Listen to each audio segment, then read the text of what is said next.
बिस्मिल्लाहिर्रहमानिर्रहीम, अस्सलाम वालेकुम। टर्की का वीज़ा और टीआरसी अगर आप अप्लाई कर चुके हैं या करने वाले हैं, अगर आप टर्की मूव होने की प्लानिंग कर रहे हैं, चाहे वो उसका पर्पस बिज़नेस हो, वहाँ जाके काम करना हो या वहाँ पे सेटल होना हो, तो ये वीडियो आपके लिए काफ़ी ज़्यादा अहम है। पहले जो हम अपनी वीडियोज़ में कुछ चीज़ें हमने आपको बताई हैं, अब का कुछ रूल्स चेंज कर दिए हैं टर्की ने, तो वो रीसेंट अपडेट क्या है, उनके बारे में हम जानेंगे।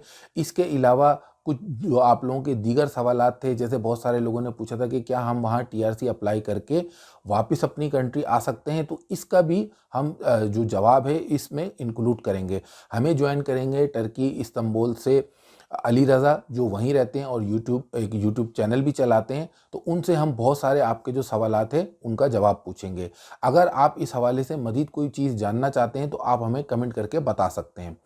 तो हम सबसे पहले अली रज़ा से पूछेंगे कि रिसेंटली क्या चेंजेस किए हैं टर्की ने। पहले तो सुना था कोई डॉक्यूमेंट्स वगैरह की ज़रूरत नहीं थी, तो अब जो लोग वहाँ पहुँचेंगे टर्की लॉकडाउन वगैरह के बाद, तो उन्हें क्या चीज़ उनके लिए अहम है, जो इन्फॉर्मेशन आप देना चाहते थे।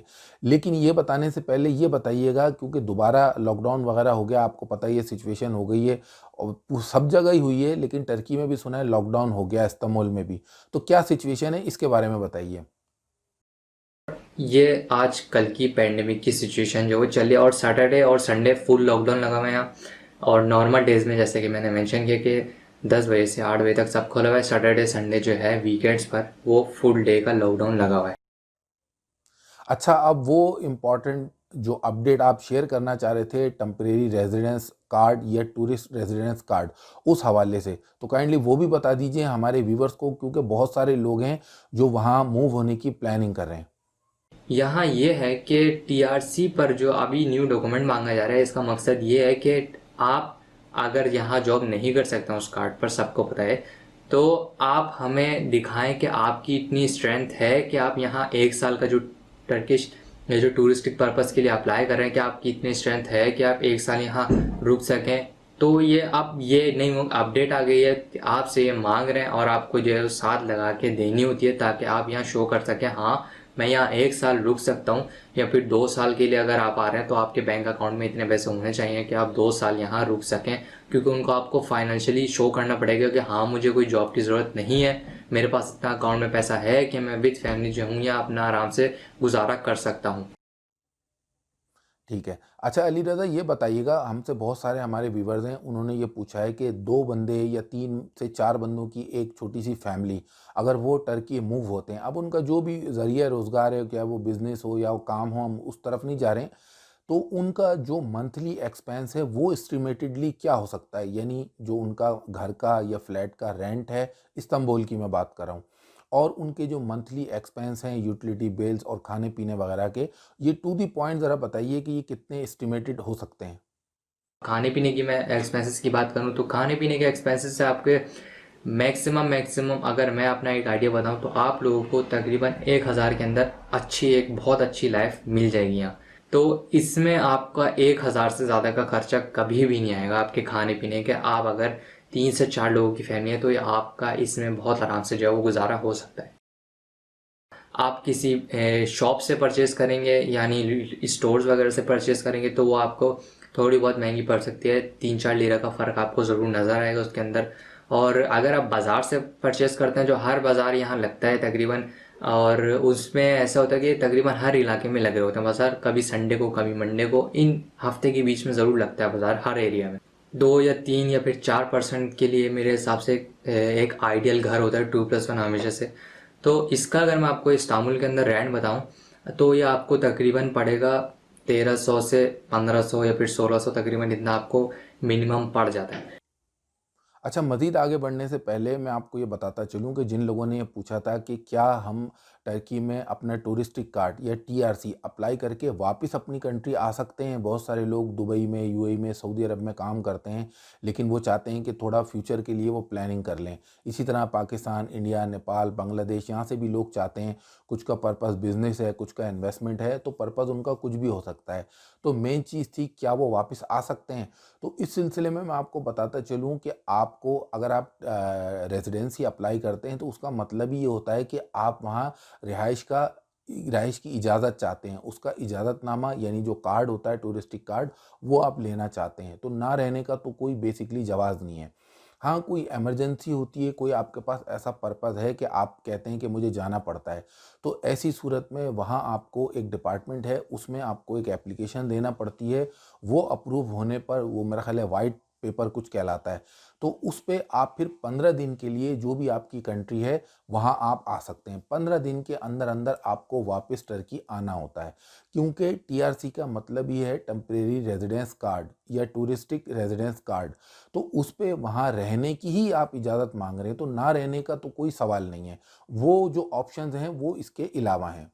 तो हम ये जानना चाहेंगे अली रज़ा आपसे कि ये बताइए क्या इस्तांबुल हमें पता है कि हब है, टर्की की जान है इस्तांबुल, इसमें कोई शुबा नहीं है। लेकिन सुना है कि टीआरसी वहाँ अप्रूव होने में बहुत ज़्यादा टाइम लग जाता है। तो अब बहुत सारे लोग हैं, उनका बिज़नेस इस तरह है कि उन्हें वहाँ पे कोई ना कोई आईडी तो चाहिए। तो एक चीज़ ये सामने आई है कि कुछ छोटे शहर हैं टर्की के ऐसे, वहाँ अगर अप्लाई कर दी जाए जाके वहाँ रह ले कोई, तो टीआरसी उस सूरत में जल्दी मिल जाती है। लेकिन एक इसमें दूसरी ओपिनियन ये भी है कि बहुत सारे लोग कहते हैं कि ऐसे छोटे शहरों में वहाँ के जो ऑफ़िसेज़ हैं, वो अप्रूव नहीं करते हैं टीआरसी की एप्लीकेशन।